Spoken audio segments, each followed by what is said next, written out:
As we begin to discuss the application of Mercer's theory to the situation above, we will begin by discussing the environment and the process of becoming a mother. As seen as in the image on the right from Alligood, and as discussed on a few slides back, there are many elements impacting and interacting with the process of becoming a mother. There's the interaction of the baby and the mother and the traits and the behaviors of the baby and the mother, which impact the role identity of the mother as well as the outcome for the child. There's the father, who also has an impact on the child and the mother. There is social preparation and education, which is the rings outside, some of the rings outside of the mother, baby, and the father. Then there are the outside in the gray. You can see the community, the family, and the society at large. So community includes healthcare facilities, childcare centers. Family and friends, they can provide social support and also affirmation of the mother in her new role. And society at large includes things such as the laws affecting maternal and child safety. Then we will discuss the stages of becoming a mother. So there's the first stage, which includes preparing and committing. This stage is the time during pregnancy. The second stage is becoming acquainted, the mother becoming physically restored and practicing. This is the first 2 weeks after the baby's born.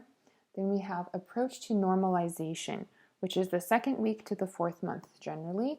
And then the final stage, the fourth stage, is maternal identity is integrated. This is about 4 months after the baby is born.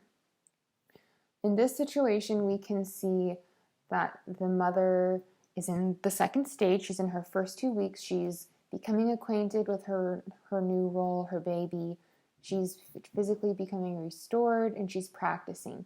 She has the support from family and friends. She has the community and the environment, and she is having some trouble on the more internal element of connecting with her baby. The interaction with the mother and baby is where the difficulty is. So as nurses, you can use this theory to see where is the mother struggling and what interventions would be the best to help improve the situation. Mercer and Walker believed, as was discussed in Alligood, that this model presented important information for nursing practice and for future research. This important information is the environmental variables and the maternal-infant characteristics. These are the important considerations. So, as is mentioned by Mercer, and also as is important for this mother, we're going to now look at a study that discusses primiparous women with unplanned pregnancy who have a decrease in self-confidence and have some anxiety because they feel that they're unprepared, and what are some interventions that can help with that. This is a research article by Fasangari et al. From 2019, and this study looked at 67 primiparous women and provided education to them at the 34th week, the 35th week, and the 36th weeks of pregnancy. And they found that compared to the control group, which had normal pregnancy care, there was a statistically significant difference between groups regarding self-confidence after training in the intervention group. So to back up a little bit, primiparous women with unplanned pregnancies have lower self-confidence than women who already have had a baby before, as they just don't have that background knowledge. So this study was examining the role of training and based on Mercer's theory and how it would impact maternal self-confidence in these women. It has been found that decrease in self-confidence can result in a decrease in satisfaction and delayed role development for the mother, which also impacts the level of care provided for the baby.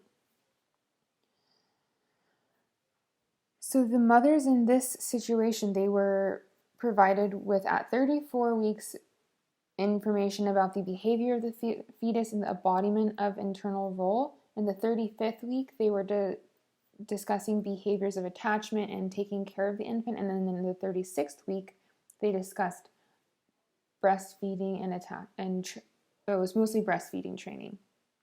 These things significantly are the things that significantly impact the mother's confidence. So in this situation, we can see how this training could have been very helpful for the mother in our situation, and how training, even further training before she leaves, could potentially impact her self-confidence, and how this situation where she is not being able to breastfeed her baby and she's having a problem and some trouble, it can impact her development of her role as a mother. So this is important for nurses to know how to intervene on the mother and the baby's behalf, and how to help with their overall health in developing that relationship. And this is also important as it shows us how this applies to nursing research.